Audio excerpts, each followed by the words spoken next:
Are you serious? Bro, nah, freak those boys. All my homies about to pull up and just beat it out, bro. Oh, no, come on.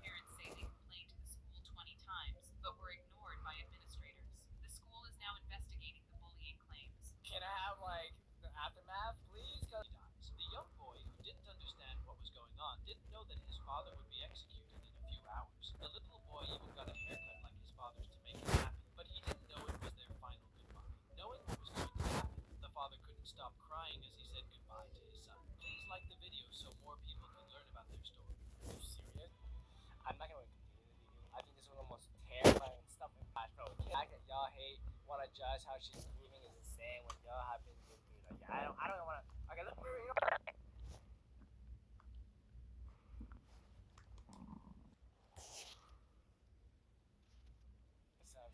okay, see that's what I'm saying. Like as soon as the video said the dude's gonna get executed, I was like, oh, seems a bit fishy, you know what I mean? I don't know, a bit iffy, bro. It's really two sides of it. Yo, sad for the kid only, but I don't know what this guy did, so I can't say anything. If you like brutally molested a bunch of kids, yo, yeah, get out. Wait, heartbreaking. Father kills his 2-year-old daughter while on FaceTime with the mother. Told the mom, "This is what you made me do." As he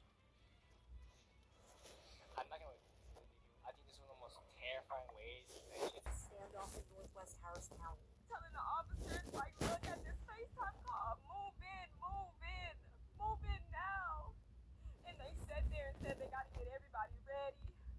And they have to put on their like shields and stuff, and they have to do all of this extra stuff. Like he wasn't killing her on this FaceTime call. They waited at least 20 minutes to move in.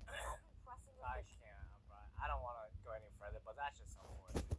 You are 8 years old and you show up to school with clumps of your hair missing, bruises all over your body, literal BBs lodged into your skin. And when someone finally notices, they file a report, but nothing happens. And the next day, you show up looking worse. That was Gabriel's life every single day until one day he didn't show up at all. From the moment Gabriel was born, it felt like the world treated him like he didn't matter. His mother Pearl didn't want him, and she gave him away almost immediately after birth. First to a great uncle and then to his grandparents. But then when Gabriel turned 7, she suddenly demanded him back. And it wasn't because wow, that's crazy. That's so neglected, bro. Oh my god. We don't know what's gonna happen yet, but dude, this is just a tragic childhood story. No one wants you, no care, bro. Shut up, dude. She out of nowhere wanted to be a mom again. She found out she could collect more money from child support and from. Are you serious? The greed in the Bible, bro. Gabriel stepped a foot inside that apartment. It was like watching a slow, systematic death. Pearl and her boyfriend Isadio did not see a child. They treated him like an inconvenience, like he was some stray dog that kept getting in their way. Morning, this gets very dark. They would starve Gabriel. They beat him with belt buckles, with bats, with any hard object that they could get their hands on. They would make him eat cat litter and rotten food from the trash. And yo, man. Now I'm just realizing after watching this video, you don't know what's going on inside of people's houses, bro. You know how crazy that sounds? And that's just so sad. Like right now, this incident could be happening right now, bro.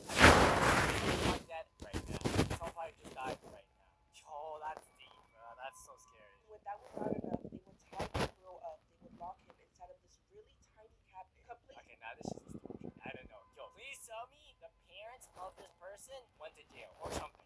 Clothes, hands bounded, and they would leave him in there for hours, sometimes days. And I need you to understand, Gabriel tried to get help. He told his teacher, Miss Garcia, things that no child should ever have to say. He asked her if it was normal to bleed after getting hit with a belt buckle. He would show up to school with birds on his head and tell her that they're from cigarettes. And Miss Garcia did everything she could. She filed report after report, even after being told to back off by people at the school. She took photos, she documented his injuries, but still, nothing was ever done. And eventually, Gabriel would stop telling her what was happening because every single time that she filed a report, a social worker would show up to his house. And instead of pulling him aside, they would question him right in front of Pearl and Isadio. So Gabriel would lie. He would say that he just made it up, and Pearl would stand there nodding her head like he's just some troublemaker. Oh, that's like he should say. Left, the beatings would just get worse and worse and worse. Stop asking for help because the only thing that changed was how much it hurt afterwards. Until the night of May 22nd,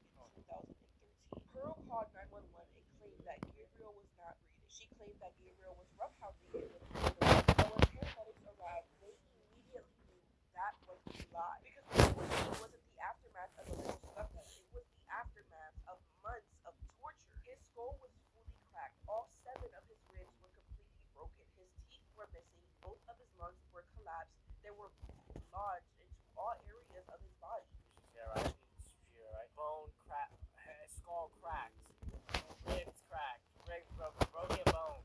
Lodged into all areas of his body. The list is disturbingly too long. The doctors who saw him that night said that it was the worst case of child that they had ever seen in their entire career. Gabriel stayed on life support for 2 days. And then on May 23rd, 2013, Gabriel unfortunately passed away. Pearl and Sadia were quickly arrested, finally. Monster 1 was charged with first degree murder and sentenced to. And then Monster 2 and Oh, really? Let's go, bro. I'm sorry. Like, I don't know how y'all feels for him, but bro, yo, that kid just did not deserve all that. Good thing he deserved the death, bro. Like, given life in prison without the possibility of parole. And four let's go. social workers, the ones who ignored everything, they were charged with felony child and falsifying records. But Let's go, bro. This guy deserves in justice. 2020, all charges were dropped and they walked away free. Are you? That's vile, not gonna lie. A whole system failed to protect him, and that is what infuriates me the most. If you're feeling heavy right now, just sit with this for a second. That way you feel, that's the part Gabriel should not have to carry alone. We remember him. We hold him in this space, all of us. How like the parents? No, this doesn't even like show like the mind. Like hate. Break. I just want party, man. 13, man. I'm dropping them off, man. Hey, look, man, look. Check my daddy didn't drop me off at no party here. I mean, you know, we was pulling up on them bikes, man. I feel like I'm doing a good deed, but don't do nothing I wouldn't. Do nothing I wouldn't do, boy. Be respectful. Have a good time. Try not to get no nigga ass, but don't let nobody play with you, right? Alright, man. I love you, man. Have fun, man. So I guess that was sadly unalive from the birthday party in Stockton.